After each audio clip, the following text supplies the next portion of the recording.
Boa noite a todos. Dani, lembra de mim? Motumbaxé do Fã, tudo bem? Dani, lembra de mim?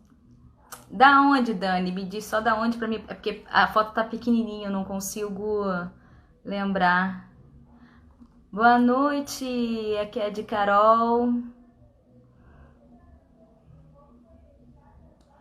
Boa noite. Nossa convidada já está na área. Ah, sim, do cartódromo, claro, Cascavel, lembro. Lembro sim, boa noite. Seja bem-vindo.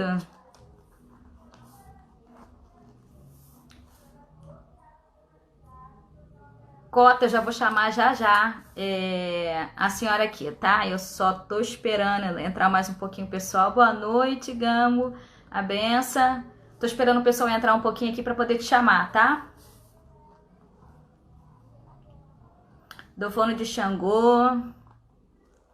Pri, boa noite a todos, gente. Muito obrigada pela presença de vocês em mais um bate-papo, né? Que vocês estão acompanhando aí todas as segundas e quinta.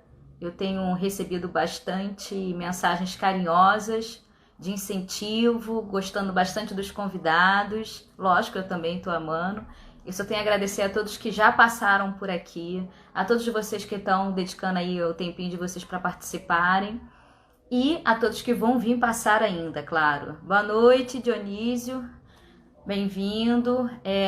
Meu Motumbá, os meus mais velhos, os meus mais novos.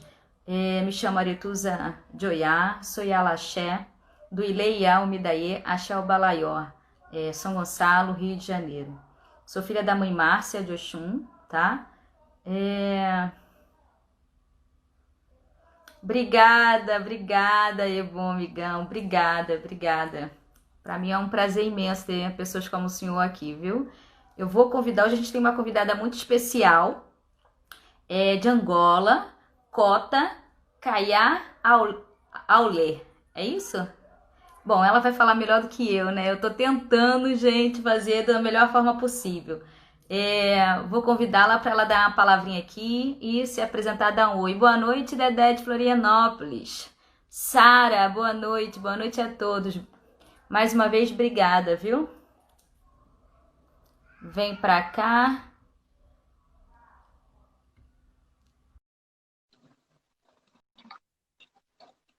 Ela vai dar um oi aqui para nós. Boa noite! Boa noite, Aretusa, tudo bem? Tudo, como é que tá? Tudo ótimo. Obrigada Que pelo convite. Obrigada a você, que agradeço por ter aceitado o convite. Vem uma indicação de uma grande amiga, uma pessoa muito querida. Que bom. Bom, Cota Kaya Aulê, é isso? Caiau Alê. Isso. Kaya Aulê. Às vezes Isabel, fica difícil de falar. Isso. Caiau Alê. tá. Se apresenta aí para o pessoal que não te conhece, diz qual é a sua casa, de onde vem, enfim, tudo direitinho aí para o pessoal conhecer um pouquinho mais de você. Então, boa noite, todo mundo. É um prazer estar aqui. Obrigada pelo convite. Eu fiquei super feliz. Vindo de quem veio. A bênção aos mais velhos, aos mais novos, Mucuyu. Eu sou a Cota Cael Alê, sou iniciada no Candomblé de Angola, tem um pouquinho mais de 11 anos, ou seja, tem pouco tempo ainda. Sou iniciada em Belford Roxo, no Rio de Janeiro, pelo Tata Lembademi, meu pai querido. E sou de Angola, raiz Tumba Junsara. Não Que sou bom. da casa Tumba Junsara, mas a minha casa é Descendo de lá. bisneta de lá, exatamente. Que Sou bom. iniciada para Caiala. A sua casa é Abassal Odé Baomi, é isso? Isso. E fica na Baixada Fluminense. É uma Aham. casa que vai fazer 50 anos de existência, uma casa relativamente já com uma estrada. E é uma casa pequena, simples. E Rodrigo, boa é noite, isso. tô te vendo. Rodrigo é um jornalista, gente. Eu preciso falar com ele, né? Porque eu fico até nervosa. É uma casa, então, que vai fazer 50 anos. É uma casa que vai fazer 50 anos. Já está na segunda liderança. Na segunda liderança, é isso? Na segunda liderança. E vamos Entendi. seguindo. Conta pra gente, todas as pessoas que passam aqui de nações diversas, né? Que passa Queto, Angola, Jeje e tudo mais. Só pra gente retificar aqui, deixar registrado, como é que se toma a benção na Angola, na nação Angola? E como é que responde a benção? Bom, tem algumas formas, mas a forma mais comum é a gente falar Mucuyu e a pessoa responde Mucuyu, Muzambi, Mucuyu.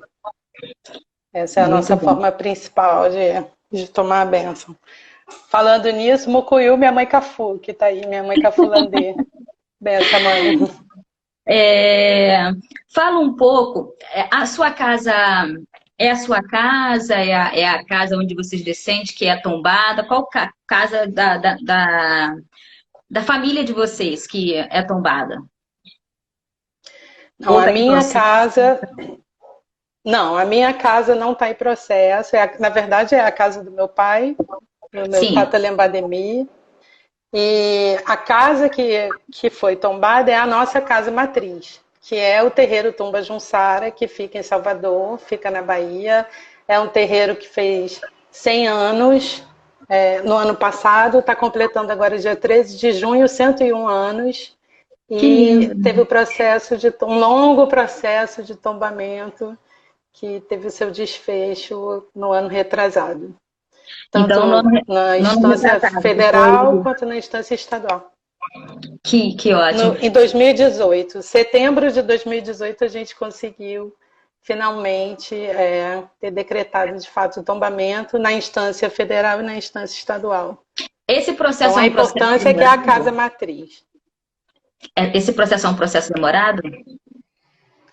Esse processo muitas vezes demora mais de 10 anos, né? A gente tem um problema muito grave ainda com a questão do patrimônio no Brasil, quando a gente olha para o patrimônio, principalmente com relação a tombamento de terreiros, né? Sim. Então, é um processo longo, de muito aprendizado para as pessoas da casa, também para o próprio Estado, né? Para os próprios órgãos de tombamento, eles foram aprendendo com o tempo, porque historicamente, se a gente for falar de religião, as igrejas católicas foram tombadas, né? Muitas. Então a gente sabe que tem uma riqueza enorme, tem um monte de igreja em Ouro Preto e outros lugares históricos, até na Bahia, né?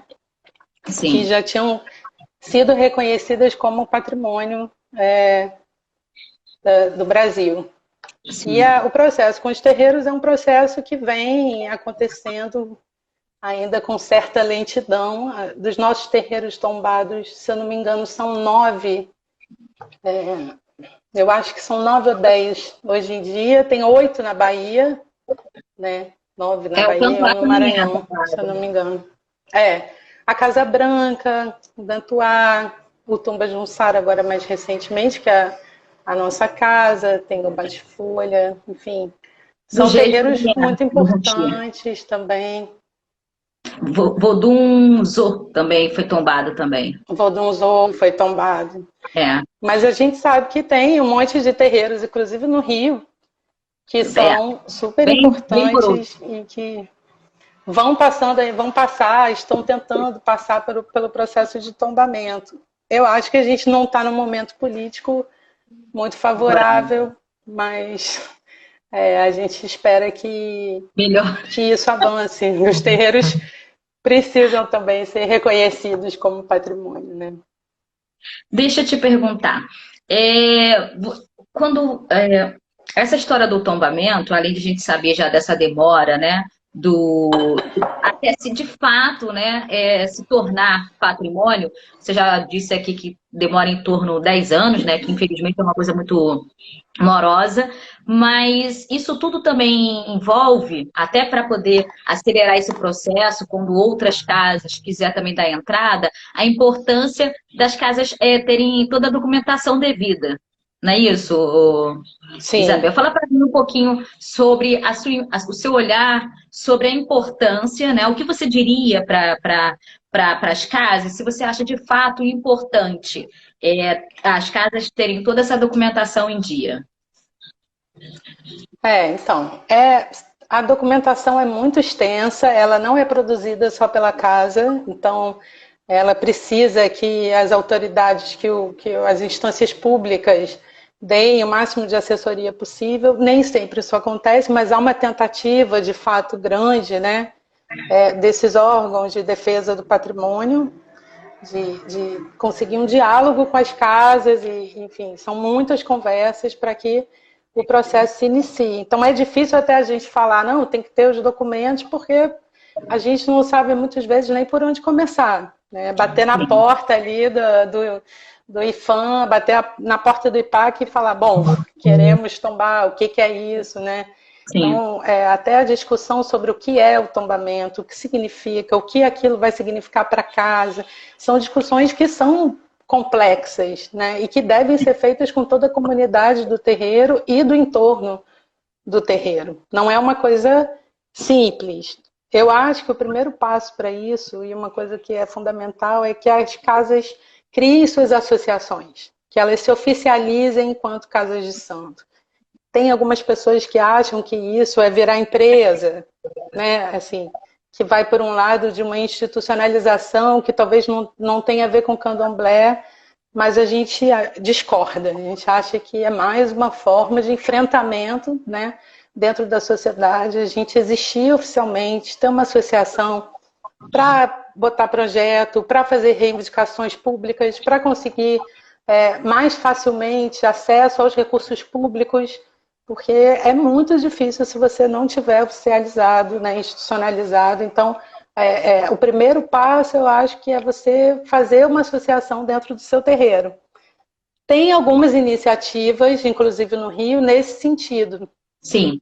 Tem a socióloga Tula Pires, ela indicou para a gente, inclusive, algumas vezes eles fazem ações comunitárias que juntam um monte de casa e dão o caminho das pedras, quais os documentos, porque também não é um processo fácil, você vira um CNPJ de alguma forma. Sim. Então é um processo que a gente precisa ter uma cartilha, foi elaborada uma cartilha para a gente ter o entendimento do que é virar uma associação, e a partir daí eu acho que o debate com a sociedade, entre a sociedade civil, é super importante. Tem duas pessoas, o Dionísio e a Maristela, que está aqui presente, fizeram a mesma pergunta, e a qual eu acho também bastante pertinente. No seu ver, porque o que acontece? Existem algumas maneiras de se tombar, né, um terreiro. Na verdade, não é uma maneira única. Eu tenho a impressão que muitas pessoas acham, né, que quando você fala que tal terreiro é tombado, eles acham que todos são tombados no mesmo formato. E, no entanto, existem formatos diferentes, que faz toda a diferença. Sim. Inclusive, entre você ser patrimônio imaterial, o registro material é completamente diferente, enfim, e tudo mais. E também existe o tombamento em nível estadual, como existe o tombamento em nível nacional, que também faz toda uma diferença, não é isso, Priscila? Sim. Priscila não, Isabel, desculpa. Isabel. Sim, municipal também. E municipal também. Eles estão perguntando, no seu ver, dentro do regime que foi aprovado, o tombamento na sua casa matriarcal, do seu axé, né? Qual as vantagens de ser um terreiro tombado? O que você acha que é vantajoso dentro do formato que ele foi tombado? Bom, acho que tem vários valores aí envolvidos. Hoje em dia a gente tem um debate se é melhor fazer o tombamento ou se é melhor fazer o registro, são coisas diferentes, né? Mas isso é um debate longo e deve ser feito com a comunidade de terreiro. Eu diria que uma das vantagens, a primeira delas, é um reconhecimento simbólico que eu acho que é fundamental para essas casas. É como se, depois de tantos anos de perseguição, de racismo, né, de tudo que a gente sabe que acontece, o Estado anotasse ali, desse uma assinatura dizendo, tá bom, vocês existem. É pouco, pode parecer pouco, mas eu acho que a primeira coisa é a gente afirmar a nossa existência, né? Afirmar, nos afirmarmos enquanto comunidade tradicional, né? Com organização própria, com um jeito próprio de vida, diferente, né? Do que a sociedade tem como forma generalizante. Eu acho que faz também com que o Estado nos reconheça e, para além disso, conheça melhor. No processo de tombamento, os órgãos estaduais e federais conversam, eles precisam entender como o terreiro funciona, eles precisam estudar sobre isso. Muitas vezes eles levam pau, é difícil, porque eles vão com uma caixinha que antes era o padrão tombamento de igreja católica. Então eles chegavam lá e pensavam religião, levavam os questionamentos, né, como se fosse uma igreja católica, entendendo que não dava certo. Aí vai mais ou menos encaixado ali no como que é o Queto, né, que a gente sabe que tem muita casa de Queto, as primeiras casas. E aí entendem que cada nação tem seu jeito, cada casa tem seu jeito, que é diferente, eles precisam aprender com a gente. E aí é um pouco fazer também o Estado entender como a gente é, como a gente funciona, porque ele sempre teve de costas para a gente, nunca de frente. Isso é uma das coisas. E a outra é política pública. A gente conseguir a obra, conseguir reconhecimento, conseguir dinheiro para a estrutura. Mas mesmo depois de tombada, é muita luta. O Dionísio está perguntando sobre isso, que você acabou de falar. O Dionísio está perguntando referente a obras. Uma vez que o terreiro, né, que a entidade é tombada como patrimônio, ele quer, suponhamos que a pessoa quer fazer uma obra, uma reforma. Como que funciona isso? Ele pode fazer por conta, ele tem que pedir licença, é o órgão que se responsabiliza, como é que funciona? Sim. Bom, eu não sou uma especialista, né? Eu acho que os especialistas podem falar melhor sobre o assunto. Mas, no geral, se a gente está falando no âmbito federal, do IFAM, a gente precisa pedir autorização para qualquer coisa que a gente for fazer no terreiro. É importante porque aquela estrutura toda do terreiro, ela está dentro, né, de todo o registro que a gente fez no processo de tombamento. Aquilo tudo tem um sentido.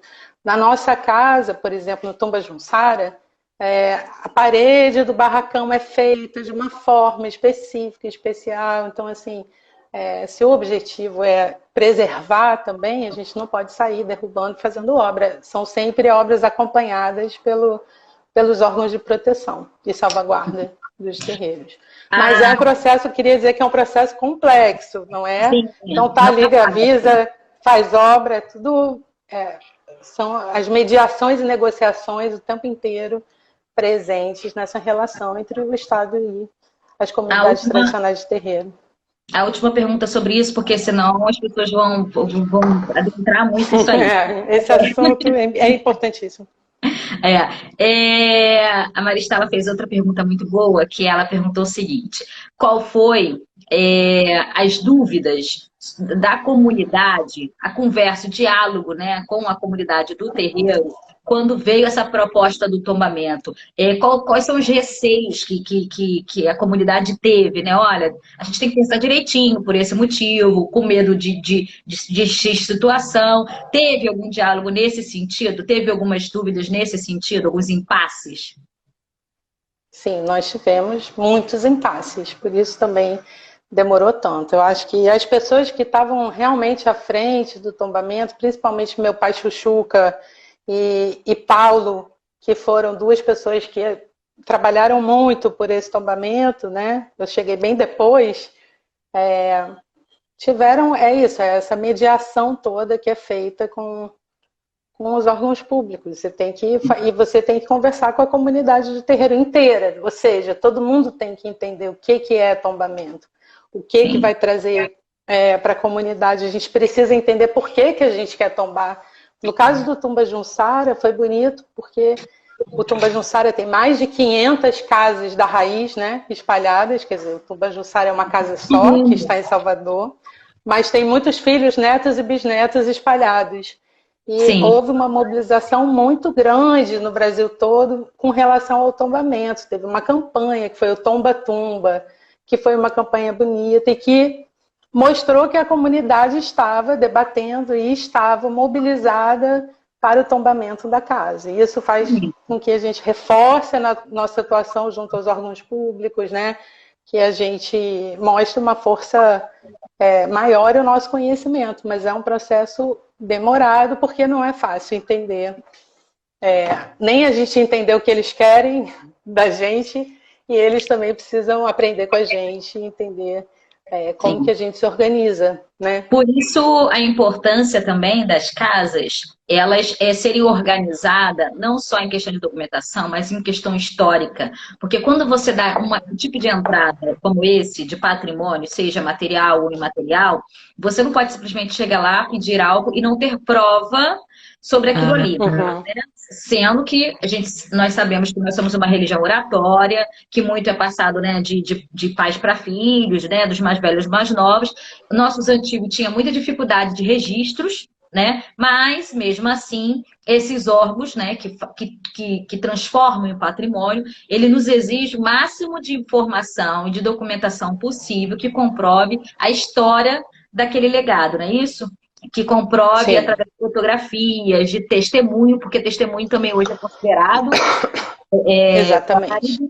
Enfim, tudo isso. Então, a importância, fica a dica aí para o pessoal que está nos assistindo, né? Que a maioria são de povos tradicionais, são de casas diferentes, enfim, muita gente passa por aqui. A importância de vocês já, de hoje, principalmente as casas mais novas, né? Que já tem é mais jovem também a mentalidade, né?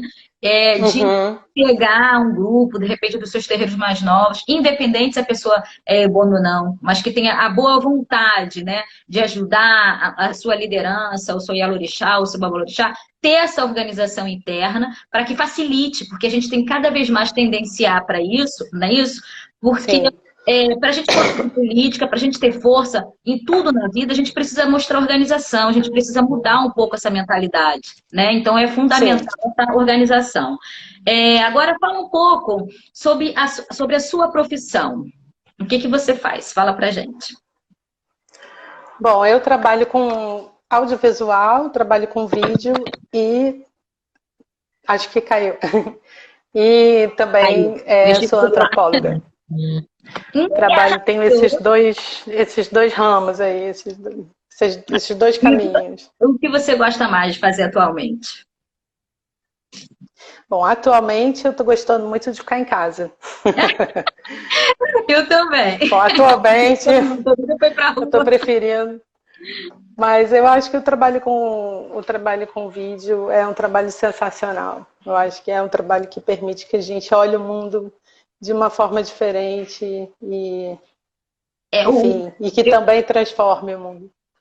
Eu acho que o audiovisual, ele está cada vez mais forte, isso é minha opinião, claro. Ele está cada vez mais forte em tudo no mundo, porque as pessoas hoje fazem vídeos de 5 minutos que passa toda uma história naquele vídeo de 5 minutos. Passa uma mensagem imensa naquele vídeo, né? Quando ele é bem editado, bem feito e tudo mais. Nós, principalmente acho que aqui no Brasil, as pessoas são muito visual. Se você der textos e texto, muitas pessoas... Até porque a vida está muito corrida, então está cada vez mais difícil de você ter tempo, de você ficar lendo, não é isso? Com vídeo, ele interage, ele explora mais seu pensamento e eu acho também que ele te motiva, ele passa uma mensagem mais complexa. Gente, eu queria desejar boa noite a todos que estão chegando por agora. Agradecer o carinho, agradecer a presença de todos. Aqui já tem um público fiel que acompanha todas as lives. Meu boa noite, meu Motumbá aos mais velhos, aos mais novos, todos bem-vindos. Espero que vocês estejam gostando, porque a Cota, ela é realmente uma mulher muito... como é que eu vou dizer para você? Eu achei você muito didática. Muito boa expressão, muita facilidade de se expressar, isso é muito importante. Fala uma língua que as pessoas conseguem compreender bem, né? Que bom. Bom, Vamos para o nosso bate-papo, né? Que a gente não fez o nosso bate-papo até agora, a gente um Vamos. pouco mais, só para deixar os registros aqui. É, qual o seu olhar sobre a religião de matriz africana? Bom, meu olhar sobre a religião, eu acho que, em primeiro lugar, eu acho que são as religiões, né? Sim. São muitas, são diversas, são plurais. Eu acho que isso é muito interessante. Eu não tenho propriedade para falar de muitas delas, né? Porque eu sou iniciada no Candomblé de Angola, na raiz Tumba Junsara, ou seja, há uma infinidade, né, de práticas e tudo, mas eu considero que a importância, no geral, dessas religiões todas é justamente a identificação com a África, né? O que une, já que a gente está falando das religiões de matriz africana, é essa relação com a África e a própria condição de existência dessas religiões, né? De renovação, de se reinventar diante de um processo tão cruel, né? De uma tentativa de aniquilamento permanente, desde que a gente tem notícia e que a gente está aí existindo, resistindo, se reinventando. E eu acho que essa África que une todas essas práticas relacionadas à matriz africana, ela é fundamental. É a partir daí que vem também grande parte da nossa cultura, né? Do nosso jeito de ser, do nosso modo de viver, da nossa língua. E a religiosidade continua também junto com esses outros caminhos existindo. Você acha que a religião de matriz africana, que o candomblé, ele é uma filosofia de vida? Eu acho que ele é uma complexa filosofia de vida. Se a gente for lá atrás, a gente vai... porque eu acho que, no geral, essas religiões elas são vistas como processos de simplificação da vida. Né? E eu acho que muito pelo contrário, elas deixam a vida mais complexa, né? Elas trazem complexidades e não simplificações. Eu acho que se a gente for voltar lá atrás e perceber, por exemplo, com relação ao povo Bakongo, é absolutamente complexa a cosmogonia Bakongo, a cosmovisão Congo sobre a vida, sobre a existência, assim, haja estudo para você entender. Então eu acho que é mais do que uma filosofia de vida, né? Ela traz muitas coisas, ela agrega muitas coisas do nosso cotidiano, do seu jeito de ser. Eu também concordo com você. Eu acho que o candomblé a minha religião, eu acho que é uma grande filosofia de vida, porque, em geral, as pessoas, quando se trata da própria religião, de outros segmentos, né, que não seja de matriz africana, eu vejo só eles falarem algo como minha religião, minha religião. E o candomblé, em geral, independente da nação, eu acho que ele tem toda uma filosofia de vida. Ele não é só religião, né? Ele é cultural, ele é social, ele é educativo, ele guarda, né, salvaguarda toda essa cultura popular brasileira. Então, eu acho que ele é muito além do que só a religião ali, né? Você vai ali, ora e volta para sua casa. E isso é uma coisa que é complexa, é uma coisa que me atrai, me desafia, eu acho que amadurece a gente para o mundo lá fora. Então eu acho, na verdade, isso fascinante, né? E todo um diferencial. Bom, quem são suas referências, ou quem é a sua referência religiosa e o porquê? Ixi, essa eu acho que deve ser a pergunta mais difícil. Eu tenho muitas referências, de fato, assim, é impossível falar de uma referência específica desse plano e de outro, né? Porque tem os nossos baculos, os nossos ancestrais que também nos guiam de alguma forma. Mas, em primeiro lugar, é o meu pai de santo, Tata Lembademie, e os mais velhos, meus mais velhos e meus mais novos da casa onde eu fui iniciada, onde eu aprendi tudo. Sempre será o lugar de referência. Eu acho que o que eu aprendi ali é o que eu vou levar para minha vida no santo, com a maior dignidade possível. E, enfim, é fundamental. Agora, outras pessoas, né? O candomblé é essa religião de troca, né? A gente fala que a gente troca muito historicamente a gente troca muito com os outros, com as outras nações, com outras casas. Então, assim, tem a minha casa matriz, tem a nossa matriarca, Messoegi, a nossa grande mãe, tem o meu pai Chuchuca, que é também um grande nome, que leva o Tumba Junsara, assim, com maestria ali para resolver as coisas e botar para frente. E eu tive muitos encontros em Salvador, então tem muita gente de lá, meus irmãos, meus encontros com os irmãos meus mais novos e mais velhos lá foi muito fundamental na minha formação, ainda é na minha formação. E os meus pais, minhas mães, minha mãe Cafulandê, que está aí, enfim. Seus pais iniciaram? São essas pessoas. Meus pais carnais? Isso. Não. Só você. Meus pais não são iniciados, só eu. Não são iniciados, nem são religiosos, na verdade. Eles só me acompanham no meu caminho religioso. Com certeza. Sempre fui para poder escolher o que eu quisesse. O Dionísio está fazendo uma pergunta aqui, e a Maristela também, como sempre, eles dois estão meio empolgados hoje, né? Ótimo, que bom. Mas, mandem ver. Tem dias que tem uns que estão mais empolgados, outros... Bom, eu ia fazer a pergunta mais para frente, mas eu vou adiantar para eles não acharem que eu não estou dando confiança, digamos assim, né? Entendi.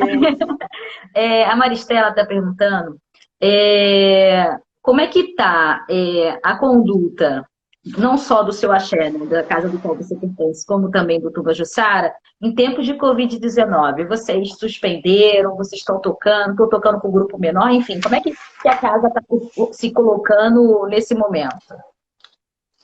Bom, a nossa casa está em recesso, nós estamos totalmente inseridos no contexto de isolamento social, a gente acha que é fundamental isso, por mais doloroso que seja, porque eu acho que a gente é povo de comunidade, né? A gente vive junto, mas a gente sabe que muitas das pessoas do candomblé são justamente as pessoas mais vulneráveis, inclusive, porque as casas de santo estão nos territórios mais vulneráveis da sociedade, porque são as pessoas também em situações piores, porque a gente sabe que o candomblé predominantemente é uma religião, né, de negros e pobres, marginalizados. Também, então, né? Muito idosos. Muitos idosos. Então a gente sabe que, em primeiro lugar, a gente sabe se cuidar, porque quando fala em isolamento, o isolamento em si, a gente tira de letra. Quem é iniciado, né, sabe ficar isolado, se limpa, já tem uma prática de limpeza, de lavagem, de tirar o sapato, né, de não pisar sujo, que... Isso aí, quando me falam 3, 6, 1 ano, eu falo, tá ótimo. Acho que isso aí a gente aguenta bem, né? Cuidar da saúde também. Né? A gente sabe todos os chás, sabe o que fazer, sabe como comer bem, sabe o que tomar. Espiritualmente também, cada um na sua casa, também fazendo suas coisas, né? Colocando sua pipoca, colocando o que pode para ajudar a todos, suas rezas.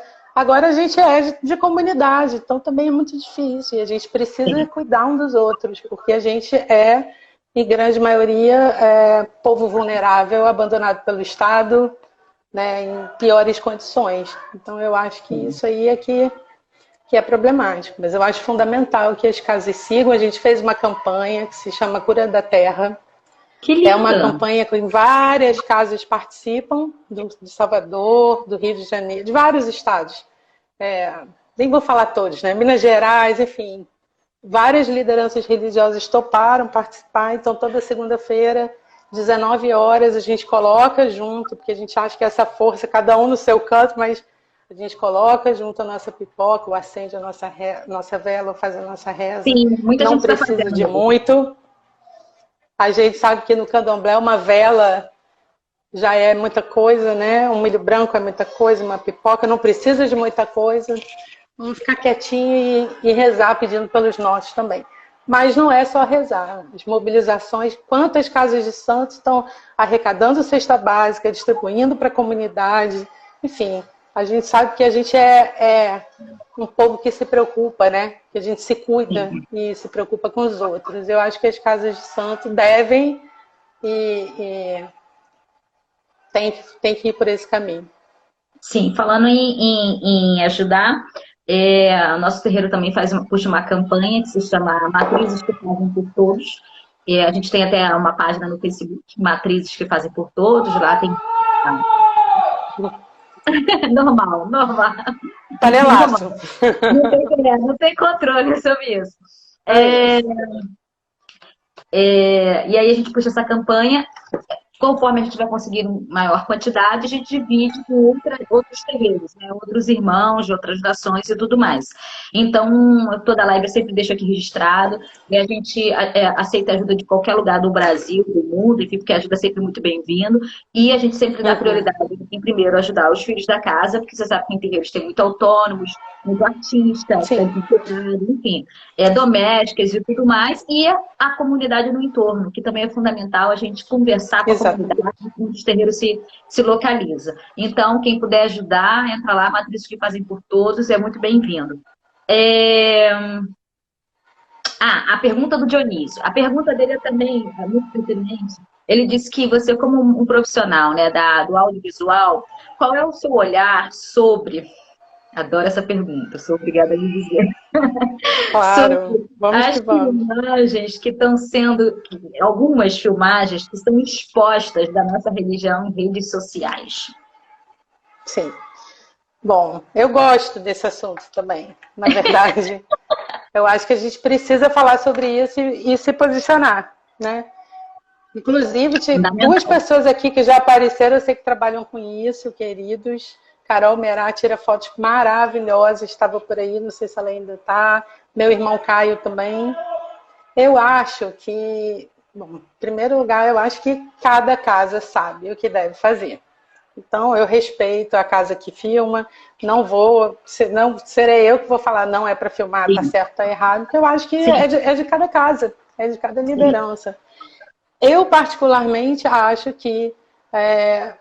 O que o senhor acha? Não vamos aqui apontar dedo e falar de ninguém. Essa não é a intenção nem minha, acredito que sua também. Mas é a intenção de a gente se posicionar. Você se expressou muitíssimo bem. Porque quando a gente se posiciona, a gente deixa claro que toda história existe os dois lados. E aí a gente deixa as pessoas, principalmente os leigos, que estão chegando agora, né? Buscando conhecer as nações, ou buscando alguma casa para conhecer e tudo mais, para que eles possam ter outras opções, para que eles possam perceber que cada um prega o seu conceito, né? E ver qual se identifica melhor. Então, claro. Para mim não tem certo e errado em vários quesitos. Mas eu acho assim, diretamente, eu não gosto de filmagem, porque eu acho que principalmente nos tempos atuais, a exposição é gigantesca, a exposição de uma energia que, enfim, não serve para isso, não está ali para isso. No entanto, na minha casa, desde que ela existe, é permitido que sejam feitas fotografias e filmagens. O que acontece? Antigamente, para você fazer uma filmagem ou uma fotografia, você arrumava uma câmera, e aí não era as pessoas não tinham acesso como elas têm hoje, não tinha celular com câmera, não tinha, né? E fazia uma coisa para registro pessoal, principalmente. Então, a pessoa que tinha uma foto da obrigação dela, tinha uma foto da saída. Eu acho que isso mudou. Eu acho que hoje em dia eu acho absurdo, é revoltante as pessoas com o telefone na cara da energia, na cara do inquice, na cara, enfim, vai se perdendo o sentido de você estar ali numa reunião que é para fazer uma celebração religiosa e de repente você vê, tá lá seu Vunge, seu Herê tá no YouTube, sei lá, seu santo tá exposto na rede social. Pessoas que fazem pose do lado de entidades, né, para poder tirar foto. Tem gente que faz até obrigações ao vivo, na live. Isso, gente, eu não vejo, eu quero até deixar aqui bem dito, isso não é uma crítica no intuito de alfinetar ou falar mal de alguém. Isso na minha concepção, lógico, na minha humilde opinião, é um despertar, de repente uma uma ideia, para deixar aqui registrado, um pensamento, para que as pessoas se perguntem o seguinte: qual é o contexto de você orar, de você rezar, de você seguir uma religião, principalmente quando se trata de matriz africana, seja a nação que for, e se eu estou ali, naquele momento, para ser presenteada com aquelas energias que estão ali, não é isso? Com os orixás que estão, com Uhum. os vodus que estão ali presentes. Aí eu vou sair de toda essa conexão, porque você sai dessa conexão, da entrega, do seu pensamento, de levar coisas boas, não é isso? De emanar coisas boas, para ficar preocupada de buscar as fotos dos melhores ângulos para aparecer na internet. Então você foge É, completamente do contexto, né? Você exatamente. expõe aquilo ali. Isso me incomoda até em show. Você vai num show, já tem uma pessoa com o telefone na sua cara, você não consegue ver nada, então que gerar uma casa de som. Mas eu digo de novo, eu E a acho luz que ainda cada vai na casa cara tem a do orixá, sua. você ainda afasta a energia da pessoa, né? Porque você fica com aquele flash na cara da pessoa. Pois É, é. Mas então, e aí eu queria só dizer que já que eu falei do Caio e da Carol Merá, que eles fazem trabalhos fantásticos, sensíveis e que não necessariamente são as fotografias no momento da manifestação das energias, né? Que eles têm outros olhares, conheçam o trabalho deles, que é muito, muito incrível e muito sensível. com certeza. Depois, como essas lives vão ser todas salvas, aí a gente fica com esses nomes, dá pra gente depois entrar, buscar a pessoa direitinho. Tá É, ótimo. em tempos de Covid-19, né, a gente está vivendo aí uma pandemia. Você está tendo, o quanto pessoa, né, algum tipo de reflexão? Se está, qual seria? O que você tem pensado bastante nesses últimos tempos? Bom, eu acho que são tempos muito duros, muito difíceis, né? Onde tudo que a gente tem de melhor e de pior está se exacerbando e sendo, Carol está né, dizendo obrigada, exagerado. professora. Ô, querida, depois bota aí depois sua página. Bota aí seu Instagram para o pessoal conhecer seu trabalho. São Fala, pode falar, ótimos. desculpa.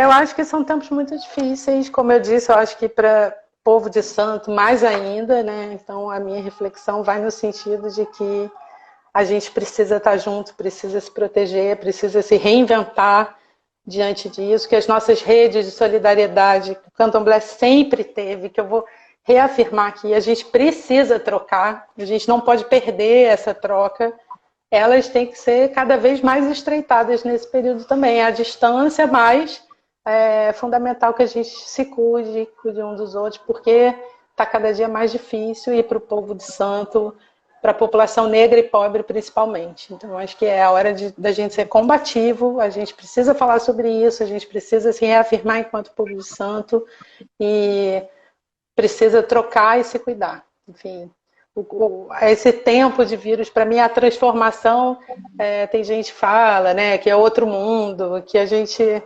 Para mim, o mundo é esse, é duro e precisa ser enfrentado. A gente precisa estar falando sobre isso e resistindo junto.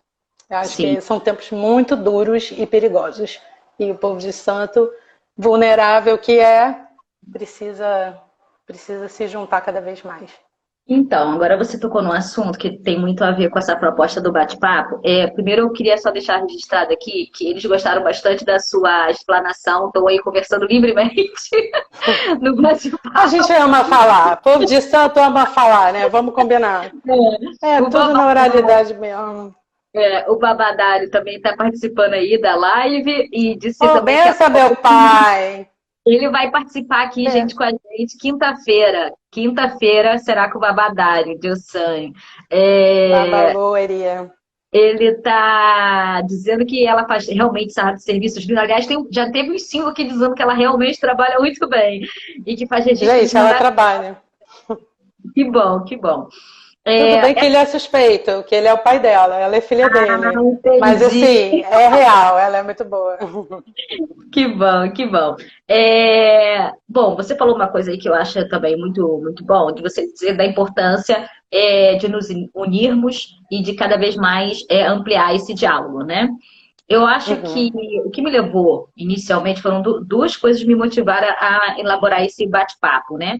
Foi o excesso de informação nas redes sociais, de um único parâmetro religioso, uma Uhum. explanação muito aberta, né? Essa foi a Uhum. minha primeira preocupação. E a segunda preocupação, porque eu penso igual a você, eu acho que ficar em casa ou ficar em rodinha com amigos nossos mesmo, né? Expondo cada vez mais o que a gente pensa, isso de fato não muda nada na real. Né? O tempo vai se passar e vai Uhum. continuando mesmo. Então, nós precisamos buscar alternativas sadias, né? Maduras e certeiras para de fato evoluir. Leilinha, minha amiga linda, maravilhosa. Bom, desculpa, é porque eu me empolgo, eu vou vendo minhas Imagina. dicas só. Ótimo. E aí o que que acontece? E essa preocupação. E para minha surpresa, eu consegui muitas indicações boas. Eu nem esperava que eu iria ter tantas indicações assim, na verdade. Para mais surpresa, todo mundo aceitou assim de imediato. Então, eu só tenho de fato a agradecer. Porque eu Uhum. percebi que essa incomodação não vinha só de mim, né? Vem de toda essa geração. Por isso que eu escolhi o tema, né? É a nova geração dos povos tradicionais, porque eu acho que o futuro depende de nós. E houve uma geração Uhum. anterior a nós, né? Eu tenho um pouco mais, eu tenho 33 anos de iniciada, que eu fui santo criança.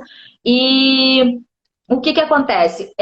Eles tinham um olhar, mas eu acho que o olhar deles, eles carregavam um pouco ainda de receio, porque veio muitos e muitos anos sendo massacrado pela máquina pública, né? Recebendo muito Uhum. não, um desgaste. E nós já estamos mais empoderados da causa, né? Hoje eu Sim. percebo muita juventude, assim como você e dentre outros que passaram por aqui, que vão passar também, um povo muito mais empoderado, capaz de um diálogo sadio, sem aquela famosa agressão, porque o povo adora falar que nós somos isso, que nós somos aquilo, né? Como se a gente não fôssemos capazes de um diálogo. E a gente consegue hoje conversar livremente sobre cultura, sobre educação, porque a nossa religião permite, fornece isso, né? E social, né? Então, como a gente resguarda tudo isso, eu acho muito importante isso. Então, assim, eu acho que isso eu consegui alcançar com as mensagens que eu sempre recebo, quando acaba cada live, eu recebo muita mensagem carinhosa, as pessoas demonstrando muito Que carinho. bom. Eles se tornam fã de vocês, é verdade, eles se tornam mesmo, Uhum. passam a seguir vocês, assim, cada um se identifica mais, né, com o olhar. Incrível como que cada um de vocês tem tanto o que falar, porque poderia ser Uhum. repetitivo, né? Você vê que as perguntas são as mesmas para todos, mas cada um de vocês imprime um olhar diferente. E sempre tem muita coisa boa a se dizer. E você veja, você já deve ser a 10ª pessoa, mais ou menos, a ser entrevistada, eu não sei bem de cabeça, mas o que eu quero dizer é o seguinte, que de todas as pessoas que passaram aqui, a gente não precisou vender, a gente não precisou doar e nem entregar os nossos segredos. Olha quanta coisa bonita Claro. que está aqui dizendo, quantas coisas importantes estamos aqui dialogando, sem ferir o nosso sagrado. Com Então, eu certeza. que isso realmente é fundamental. Eu sempre peço que os convidados também deixem os Instagrams deles, porque assim como tem muita gente ficando, e segue convidando vocês, né? Ficam pensando que tem gente que entra em contato direto, enfim, vai estendendo amizades, né? Porque ninguém manda na amizade de ninguém, né? Cada um é dono do seu caminho, do seu Pois brilho, é. e assim vai indo. Pois É, é. Fala pra mim, Cota. Qual o candomblé que você deseja para amanhã? O que você espera que não se perca do candomblé? Bom, então, eu sempre falo desse assunto e eu sou repetitiva com isso. Eu acho Não que estou tem ouvindo, vários. não estou ouvindo. Vocês estão ouvindo Deixa eu ela, ver se é a gente? bateria. Obrigada, Leila. Oi, Vocês estão ouvindo ela? melhorou? Melhorou?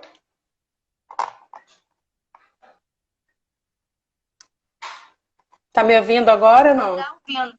Eu vou tirar Não você para tá? entrar, tá? Tá, beleza.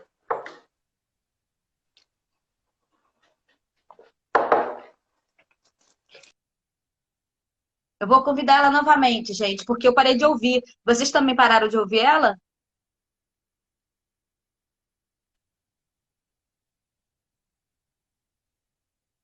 Vocês estão me ouvindo? Tô entendendo. Vocês estão me ouvindo?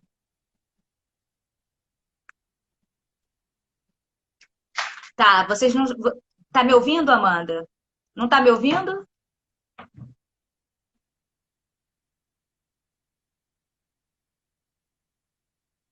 Vocês estão me ouvindo? Ah, então tá. É porque ela ficou totalmente sem som para mim. Vou convidá-la novamente.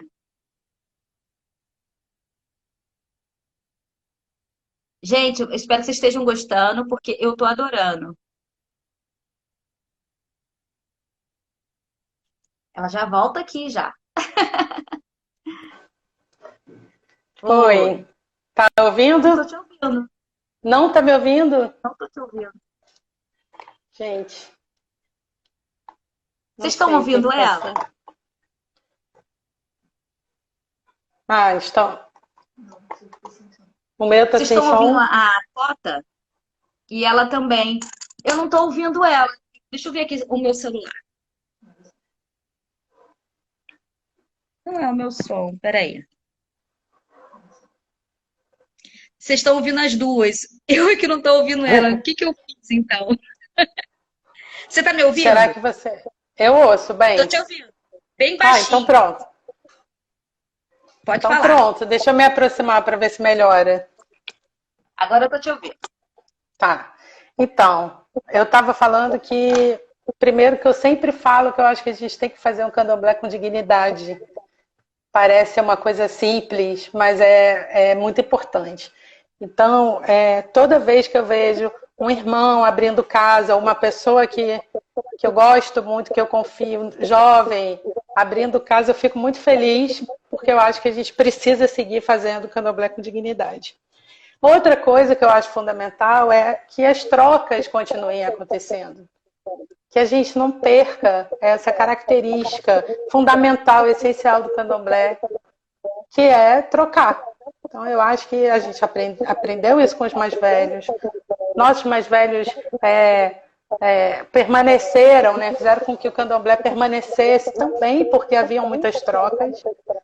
Minha nação em especial, a minha raiz Tumbajussara, eu nem digo, porque é uma nação conhecida por ter várias características do Jeje, principalmente, dessas trocas, desses encontros, e eu acho que elas são fundamentais. Eu acho que tem uma juventude que está se fechando, né?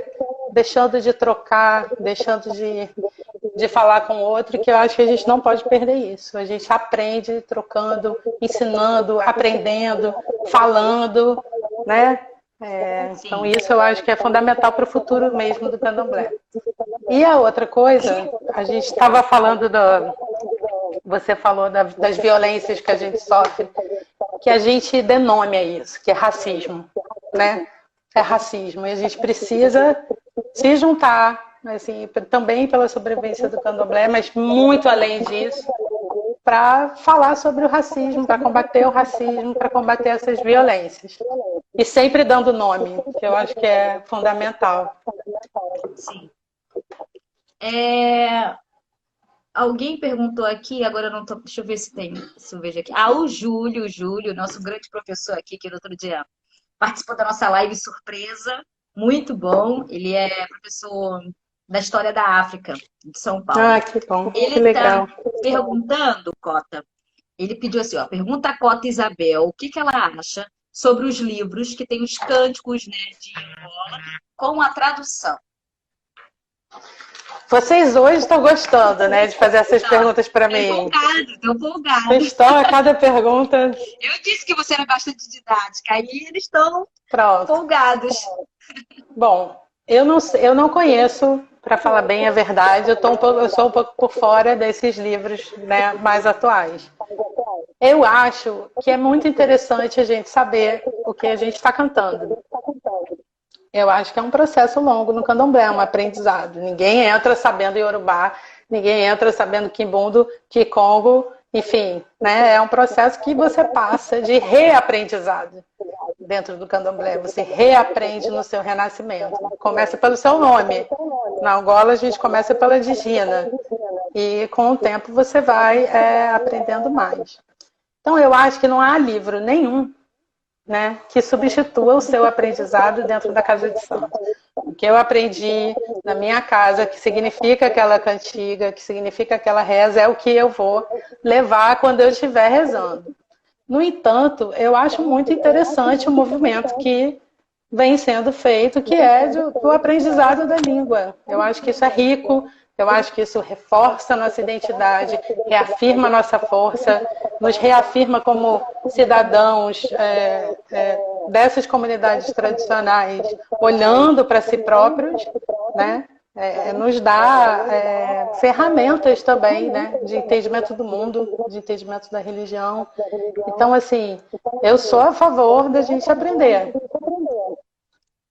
A gente tem um grupo que estuda Quimbundo, então a gente estuda o que a gente está falando, a gente tenta entender. Tem algumas pessoas aqui, Tata Lundiandembo. Você falou uma coisa muito importante, apesar de aprender é algo na vida que nunca é demais, né? Independente se é de religião, se é de qualquer outra natureza. Porém, você deixou bem registrado que você, apesar de você achar interessante o livro, né, que passe esse conhecimento, né? Por que conhecimento? Porque esse é o conhecimento daquele que escreve. Não significa que aquele livro que está escrito vai ser vai compartilhar da mesma visão da nossa própria casa, né? Sim. Então aí mora um pouco de discernimento, até um pouco de perigo, né? Porque as pessoas têm o hábito de achar que, eu li aquilo no livro, aquela ali é a verdade única, e aí ela começa a confrontar com tudo aquilo que ela aprendeu dentro da casa dela. E isso é uma coisa que a gente tem que ter cuidado, porque a nossa religião é uma religião oratória, a gente não tem Bíblia, né? Então, obviamente, hoje em dia as pessoas estão buscando esse conhecimento, até como você mesmo disse, porém a gente tem que ter esse discernimento, o qual você mesmo citou aí, né? O que vale para você é aquilo que você aprendeu dentro da sua casa. Mas tem uma coisa, só uma coisa importante que eu acho também de ser falada, é que tem uma coisa que alguns livros estão sendo produzidos pelas pessoas de santo, pelos negros que estão entrando em universidades, que estão se representando, que estão falando sobre si próprio. Eu acho que assim, a gente agora pode escrever, né? Então, eu também não estou... Eu acho fundamental que é outra perspectiva. A academia mudou com as políticas públicas, né? Com as cotas, com mais espaço, né? E aí é importante que isso seja dito também. Se a gente está escrevendo sobre a gente, a perspectiva é completamente diferente. A gente pode estudar, a gente pode escrever, a gente aprende a escrever, a gente tem essa possibilidade agora. Então, tem uma coisa nova nisso aí também. É diferente de quando era só europeu branco escrevendo sobre candomblé, querendo dizer o que significavam nossas cantigas. Agora a gente está se apropriando disso e que a gente faça isso cada vez mais. Né? Pois é, que a gente faça isso cada vez mais. Então, assim, aprendemos em casa, não estou falando nem só de aprendizado na internet, mas um livro, um professor até, né, sabe da importância do livro. Se a gente pode escrever, também eu acho importante que isso fique registrado, nós por nós. Sim. O Renan está perguntando, Cota, o que você acha sobre tradição versus modernidade? Muito boa pergunta, Renan. Estou falando que é só assunto cabuloso hoje. Gostaram. Eu acho que a gente se adapta aos tempos, né? Eu acho que o candomblé não é de maneira nenhuma estático. Eu acho que é uma religião tradicional, nós somos uma comunidade tradicional, mas é óbvio que a gente também precisa estar vivendo no nosso tempo. Né? Então, essas duas coisas andam juntas. Cota, 20 segundos para fechar a live. Pessoal, não sai daí, eu vou abrir novamente. Meu Deus! Vou mudar novamente. E o pessoal entra de novo. Tá 20 segundos, vai fechar. Não saia daqui, entre aí. Tá bom. Finalizar essa conversa boa aí, que vocês estão empolgados, eu também estou adorando. Que bom, que bom.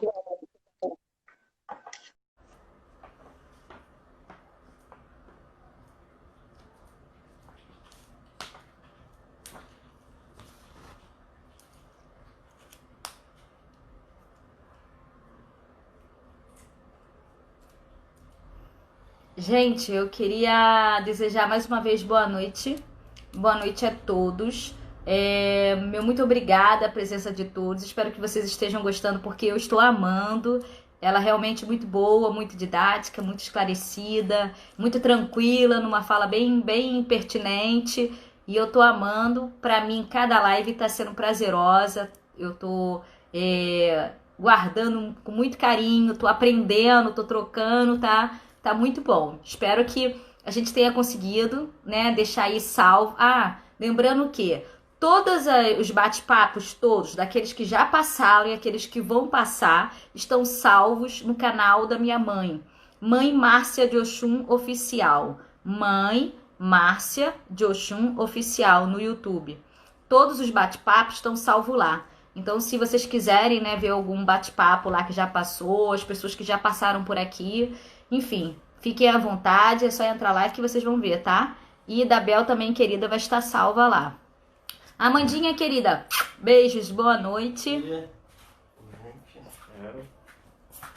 Ó, a Bel chegou aqui, vou convidá-la novamente, gente.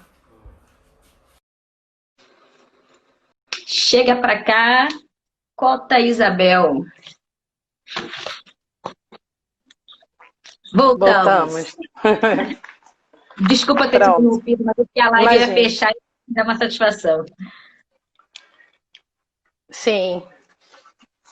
Você estava... Eu nem lembro, eu não lembro onde eu estava. Ah, tá. O Renan tinha te perguntado o que você acha da tradição versus modernidade. Ah, sim. Bom, eu disse que eu acho que as coisas andam juntas, é inevitável, a gente vive no nosso tempo, né? A gente não vive em outro tempo, a gente reproduz determinadas coisas de outros tempos, porque isso é importante para a nossa religião, é uma religião ancestral, isso é fundamental, é essencial, eu diria, né? Faz parte da essência da religião, mas eu acho que é claro que nós precisamos também nos adaptar. Eu posso dar um exemplo simples, um exemplo bem simples. Teve um tempo que quando ia botar uma coisa para caiá-la, para Iemanjá, levavam um balaio cheio de plástico, com pente, com espelho, com não sei o que, botava no mar. Né? A gente sabe que a gente muda certas tradições. Quer dizer, hoje em dia a gente tem um olhar para isso completamente diferente, os presentes são presentes ecológicos. Então, isso é um exemplo simples para não entrar no mais complexo da forma que a gente precisa mudar. Eu acho que a gente precisa mudar. Eu acho que a gente não pode ficar parado no tempo. Isso não significa que a gente vá necessariamente de encontro com as coisas que nos são mais caras e mais importantes. Há determinadas coisas que são fundamentais, imutáveis, né? Posso até dizer que talvez incontestáveis e que a gente vai seguir e precisa preservar. O sentido da salvaguarda e da preservação, para mim, é esse sentido. Mas, assim, também é característica nossa mudar, aprender, se transformar, se reinventar, até para continuar existindo. Então, para mim, tradição e modernidade... Né? Para estar aqui hoje fazendo isso, né? Exatamente. Então, eu não vejo muito... Porque falam, tá tudo muito moderno, eu quero saber o quê? Porque lá na roça... Quando você está no terreiro, cadê a modernidade de fato? Né? Tem pequenas coisas, mas eu acho que a modernidade, para mim, tem a ver com a gente viver no nosso tempo, se transformando. Eu acho que o candomblé se transforma sim, e que isso é muito positivo, mantendo, claro, o que nos é caro e essencial, a nossa tradição, e criando novas tradições. Mais ou menos na mesma linha, todas as pessoas que passam por aqui, eu pergunto o que a casa, né, o que a sua casa, seu ilê, seu terreiro, prega sobre certo tipo de exposição. Eu sei que eu já te perguntei isso indiretamente, mas essa pergunta é uma pergunta que eu faço a todos que passam aqui diretamente, né? Uhum. É comum, vocês acham, a sua casa acha comum essa explanação dos nossos aós em redes sociais? Ou a sua casa prega que o que é nosso sagrado é fundamental que se mantenha guardado? É uma coisa, é fácil, vocês têm, é fácil o acesso do aprendizado na sua casa? Bom, eu posso dizer, começar falando que a Angola, o candomblé de Angola, tradicionalmente, ele é muito fechado, né? Então, eu acho que a grande parte das casas de Angola permanece muito fechada. Não são casas que falam, não são casas que têm uma produção para fora, né? Então, nesse sentido, eu posso dizer que a minha casa mantém um, os seus segredos, o seu jeito de ser, de viver muito para dentro ainda. Eu acho que tem Sim. outras casas que estão colocando para fora, mas eu acho que o candomblé de Angola ele tem como característica ser muito fechado. Eu acho que a gente aprende muito lentamente. Assim, o meu aprendizado dentro da minha casa foi lento, no tempo que meu pai achava que devia ser. Então a gente entra sem saber nada, eu entrei betó, sem saber nada, e você vai aprendendo no tempo que ele é devido, né? Também com seu esforço. E eu acho que é importante que a gente se esforce para aprender. E eu acho importante que os mais velhos nos ensinem. Eu acho E muito, você, muito importante que eles passem conhecimento. e você acha errado a gente continuar num ritmo onde os mais velhos é que decidem o nosso amadurecimento, quando que a gente está pronto para aprender as coisas? Sim, eu acho que tem uma das belezas do candomblé e das características mais fundamentais é a relação que a gente tem com os nossos mais velhos. Eu acho que é um grande aprendizado. Eu acho que um país como o Brasil é um país que não respeita os seus mais velhos, de forma geral. Não respeita os seus idosos. Assim, é absurda a forma como o Estado trata os idosos, cada vez mais, né? A gente sabe que eles estão sendo deixados de lado, escanteados, e a gente tem uma cultura cada vez mais perversa com relação ao envelhecimento. E eu acho que o candomblé ainda mantém uma relação de muito pertencimento com essas pessoas, né? Então a gente entende que eles ensinam, eles têm o conhecimento, que é com eles que a gente vai aprender, por isso nosso máximo respeito. Eu acho que isso é um grande aprendizado. Eu estou falando que há casos e casos, né? Claro que há casos e casos, mas como via de regra, nós sabemos que o povo casca grossa, que já passou por tudo que a gente está passando, são as pessoas que vão nos orientar e que estão aptas para nos orientar. E eu acho O que Júlio, as etapas são importantes, cada sim. coisa no seu tempo. O Júlio vai te pegar pelo pé agora. O Júlio é o professor que eu te falei, né? Ele Hum. está te perguntando o seguinte: ele é de São Paulo. Em São Paulo, há um movimento de reafricanização. Deixa eu voltar aqui. Do candomblé Angola, indo para Angola em busca de raízes. Qual é a sua opinião, Cota, sobre essa refrecanização? O que você acha sobre isso? Bom, eu acho que é também mais um assunto que rende até uma live inteira, né? É um assunto polêmico, complexo. Eu acho que esse movimento de reafricanização é um movimento que já existiu em outras nações. Então, em outros tempos, nós sabemos que teve desde os retornados, né, até, enfim, outras pessoas que foram para o Benin e voltaram, tiveram esses momentos.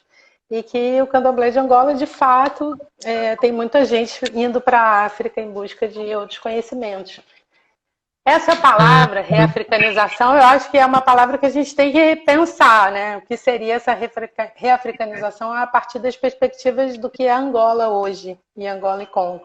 São coisas importantes da gente pensar. O candomblé de Angola, historicamente, é visto como um candomblé da mistura.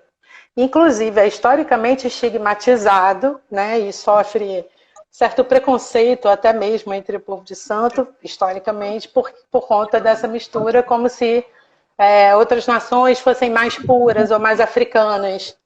Então, eu acho que, na verdade, é um momento que o candomblé de Angola está se voltando para si próprio, né? Está se olhando, seja na dimensão das misturas e do seu próprio processo de afirmação de suas identidades, né? Como que a gente se constitui. É importante que a gente seja honesto e olhe para isso com honestidade.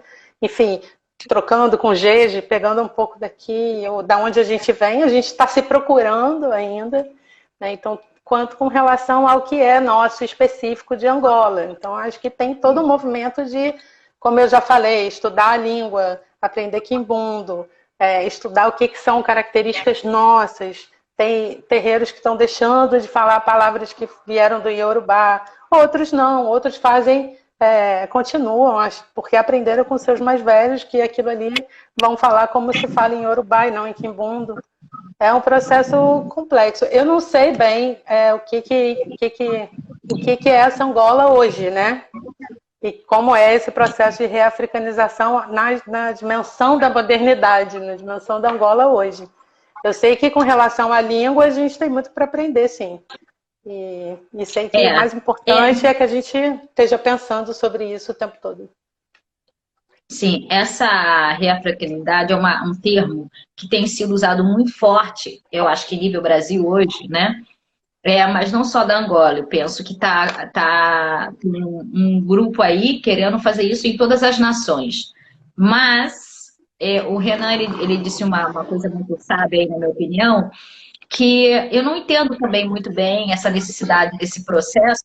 Eu entendo a necessidade do conhecimento, isso eu entendo, né? Porque eu sou, de fato, a favor de qualquer conhecimento. Como eu disse, todos vocês que estão passando aqui, vocês estão me deixando muito conhecimento, porque eu não vou contar melhor de Angola do que você que veio de Angola. Então, é assim a gente vai indo, né? Eu aprendi muitas coisas interessantes por todos que passaram por aqui. Cada palavra que você diz, você me abre novos horizontes, porque a sua cabeça pensa diferente da minha, e isso para mim é fantástico, né? Essa troca, esse diálogo para mim é enriquecedor, na verdade. Isso me fascina, me chama bastante atenção e tudo mais. Porém, eu não sei em que momento as pessoas se esqueceram que ninguém aqui é africano e muito menos cultua a África. O que a gente cultua, a nossa religião é afro-brasileira. A gente sabe de onde veio os nossos ancestrais, de que nação e tudo mais, mas existe a influência regional e local, como existe até hoje, né? Você vai no terreiro de Angola, em Salvador é de um jeito, no Rio é um pouquinho diferente, São Paulo é diferente, aí você vai indo. O Sul é diferente, todas as cidades são diferentes, né? Então, a gente não pode esperar encontrar uma nação pura da África, e muito menos, a gente pode viajar para lá todos os anos, ainda assim, nós não vamos cultuar a África, porque nós não somos africanos, né? Muitas das coisas que a gente faz, o quanto religião, lá é cultural. Tipo, a gente usa o obi e o orobô no ato religioso. Um africano, ele pode ser muçulmano, ele pode ser evangélico, ele pode ser o que for, mas para ele comer o obi e o orobô é algo cultural, não religioso. Então, a gente nunca vai ter essa complexidade, como as pessoas estão tendo essa necessidade, né? Um grupo, na verdade, está vendo essa necessidade. E eu acho também que a gente tem que ter cuidado para não ofender todas as chibatadas que os nossos ancestrais teve lá atrás, de resistência, para que a nossa religião esteja viva até hoje, né? Então, a gente tem que ter muito cuidado com toda essa ancestralidade.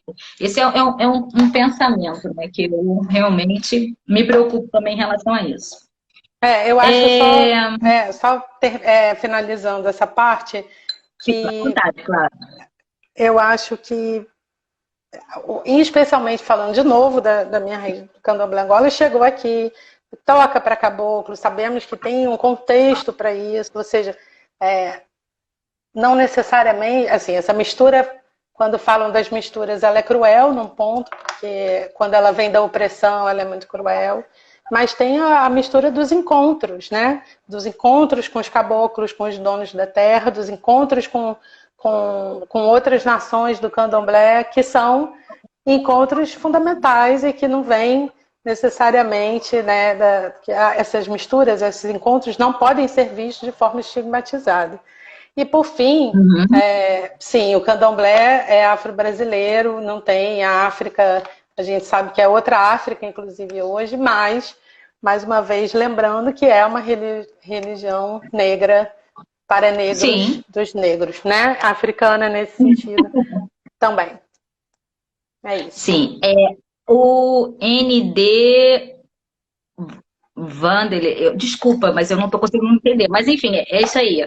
Eu acho que ele discorda um pouco, ele diz que, resumindo aqui, né, o candomblé é africano, sim, o culto vem da África, o que fizemos aqui foi mudar algumas formas, mas não podemos afirmar que é uma criação brasileira. Não, não, não, veja bem, eu não disse em momento algum que a gente criou o nosso culto, o nosso maior segredo de cada nação aqui no Brasil, não. Eles são pessoas que vieram escravizadas da África e eles trouxeram das memórias dele, por isso a gente tem uma religião oratória, né?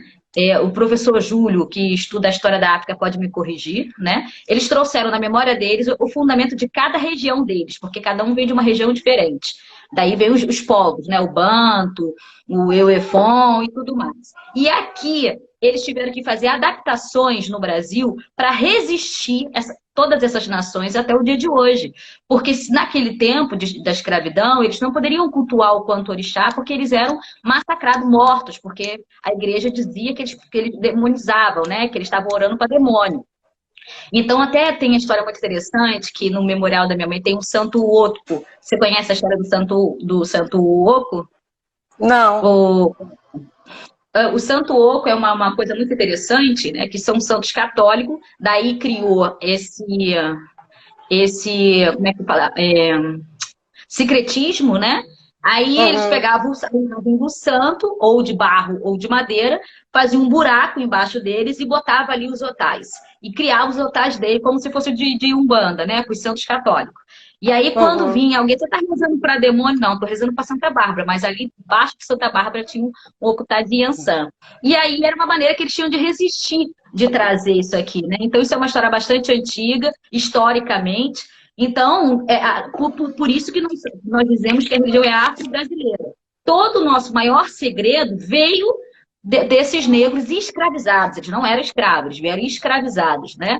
Porém, houve, sim, na África não tem baiana, não é isso? Na África não tem bata que a gente usa, a vestimenta é diferente, os ritmos da gente é diferente da África, então nós somos, sim, afro-brasileiros. Nossos maiores segredos, as adaptações, vieram desses ancestrais. Porém, se tornamos afro-brasileiro porque a gente toda essa adaptação, que aí entra na fala da Cota, onde ela disse que desde o começo a gente está o tempo todo se reinventando para resistir, né, Cota? Então, por isso a gente, mais uma vez, está se adaptando aí a todos esses movimentos, entendeu? Então, assim, eu não disse que eu desconheço que a nossa religião veio da África, porém, nós aqui no Brasil não cultuamos a África. Para a gente dizer que cultua a África, a gente tem que seguir 100% o movimento da África. Não seguimos pelas roupas, pelos ritmos, pelos cantos, pelos rituais, entendeu? É só por isso.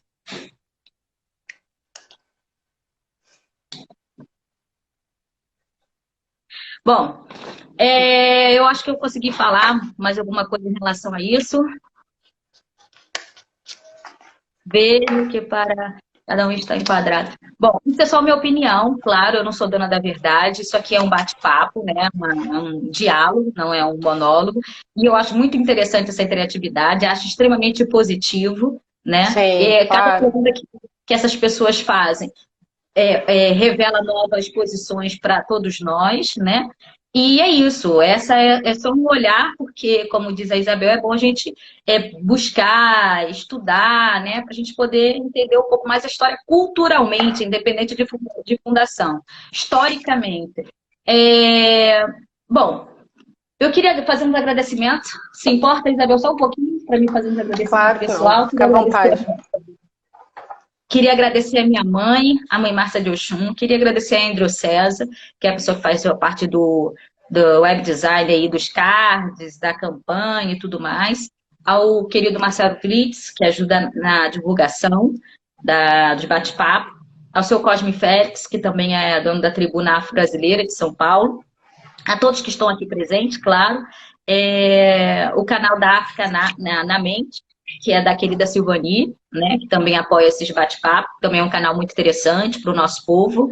Tem muita gente boa, muita gente empoderada nesse canal, então convido a todos a participar. E deixar aqui dito mais uma vez que todos os bate-papos estão sendo salvos no canal da minha mãe, Mãe Márcia de Oxum Oficial, no YouTube. Então esse bate-papo também de hoje, que eu sei que vocês estão amando, eu também, vai estar salvo até amanhã de noite, está disponível lá. Quem de repente perdeu algum pedaço desse bate-papo, eu acho que vale super a pena ver, porque a Cota Isabel aqui deixou muitas mensagens boas, positivas, relevantes, para ficar registrado aqui de bom para vocês.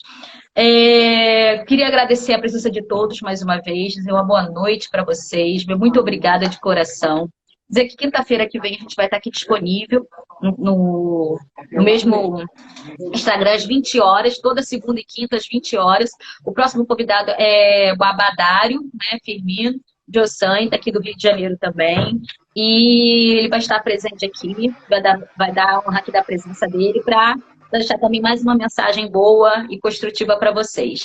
Eu vou passar a palavra agora para a nossa ilustre convidada, a Cota Isabel, que tadinha, ela está já tonta de tanta pergunta, para ela deixar aí o registro que ela queira. Deixa também seu Instagram para o pessoal que quiser te conhecer um pouco mais, enfim, também até ver seus serviços, tudo mais, seus trabalhos, fique à vontade. Tá, eu queria agradecer, Aretusa, muito obrigada pelo convite, adorei, foi ótimo, acho que essas conversas são muito importantes, tem muita gente fazendo coisas interessantes, então essas conversas, tem o pessoal do Irmãos no Coro, que está fazendo umas lives fantásticas. Eu tenho visto. São ótimas, né? São nossos irmãos. Muito bom.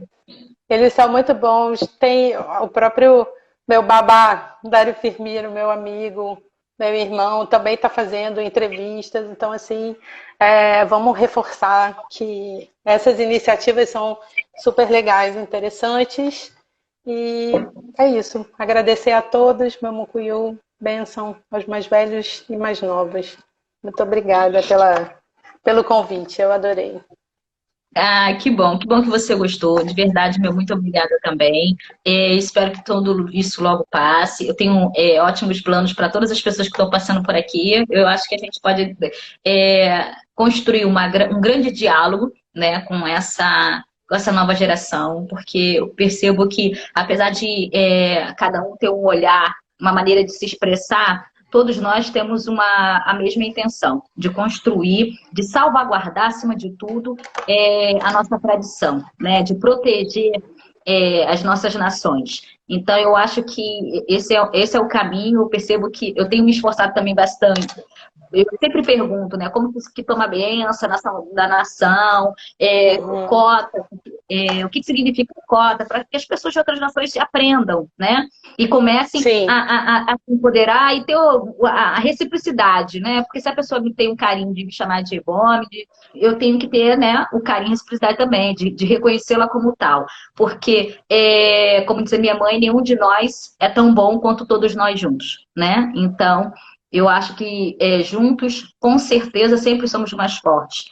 E eu queria te agradecer de coração. Você foi uma pessoa muito didática, como eu disse para você, muito tranquila, uma fala muito serena e fez com que as pessoas tivesse sede, né, das perguntas e cada vez mais. Esse grupo que está te perguntando são pessoas que estão aqui em todas as lives, eles estão tendo isso como estudo pessoal, porque eles estão querendo conhecer de fato, né, toda essa diversidade, essa pluralidade. Vai passar aqui pessoas de outras nações, de outros estados, então isso para mim está enriquecedor. O Júlio, como eu disse a você, é um professor que dá aula, né, da África, numa faculdade, então para mim isso é uma honra, né? Essa construção, esse diálogo, esse bate-papo e tudo mais, né? E o Rodrigo, que passou, que eu falei aqui, ele é jornalista da Globo News, ele é diretor da Globo News. Então eu fiquei até nervosa, né? Eu falei, meu Deus! Porque é uma honra, né? Depois, assim, para ver, né, para ter essa troca, enfim, esse feedback. Então, meu muito obrigada, boa noite a todos, vocês são ótimos, espero vocês aqui quinta-feira, 8 horas da noite, com o Babá Firmino, né? Que é o sobrenome Dário dele, né? Firmino. Isso. Só no Firmino eu tenho que me lembrar o Dário. E Diosan, eu sempre falo que esse orixá é meu do fono, porque meu irmão carnal é Diosan e é meu do fono. Aí eu Ó, gosto muito, é um então orixá que eu gosto muito. E vamos receber tá um feito o axé encontro, então. também, Tá tá bom? feito. Muito obrigada. Tá Boa bom. noite Obrigada, Ebome. Muito pra todo obrigada. mundo. Boa Tchau, boa noite. noite. Até mais.